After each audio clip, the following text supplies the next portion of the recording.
নমস্কার দর্শক বন্ধুগণ, আপনারা দেখছেন সবুজবঙ্গ নিউজ। পরবর্তী জেলা ভিত্তিক পার্ট 1 পার্ট 2 করে আমরা সম্ভাব্য ফলাফলের ইঙ্গিত জনমত সমীক্ষা 2026-এর বিধানসভা ভোট। বাংলাতে মোট বিধানসভার আসন সংখ্যা আপনারা জানেন 294টি। ম্যাজিক ফিগার বা মেজরিটি 148টি পেতে হবে। সে সিপিএমের ক্ষেত্রে হতে পারে, সে কংগ্রেস, সে বিজেপি বা অন্যান্য রাজনৈতিক দলের ক্ষেত্রে সম্ভাব্য। এবার কিন্তু ত্রিশঙ্কু হতে পারে, তাই না?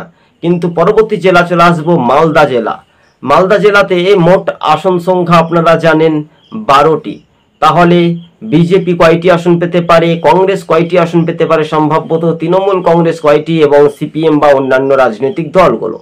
তবে মূলত বিজেপি ও কংগ্রেসের মধ্যে একটা লড়াইয়ের ইঙ্গিত দেখা যেতে পারে মালদাতে, কেননা মালদাতে কংগ্রেস এবার 5টি আসনে জয় হওয়ার সম্ভাবনা বেশি, 5 থেকে 6টি, অর্থাৎ কংগ্রেস 6টি আসন এগিয়ে থাকতে পারে সম্ভাবনা।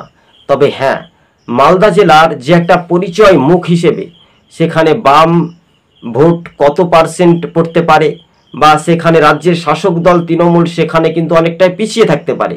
মূলত সেখানে এবার সিপিএম, তৃণমূল, কংগ্রেস, বিজেপি বা এসএফ বা অন্যান্য রাজনৈতিক দলগুলো সেখানে মালদা জেলায় কিন্তু একটা বড় ভূমিকা, কিন্তু একটা জটিলতা বাঁধতে পারে, তাই না? মালদা জেলাতে কংগ্রেস 6টি আসন এগিয়ে থাকতে পারে সম্ভাব্যত, বিজেপি কিন্তু 3টি আসন পাচ্ছে সম্ভাবনা আছে,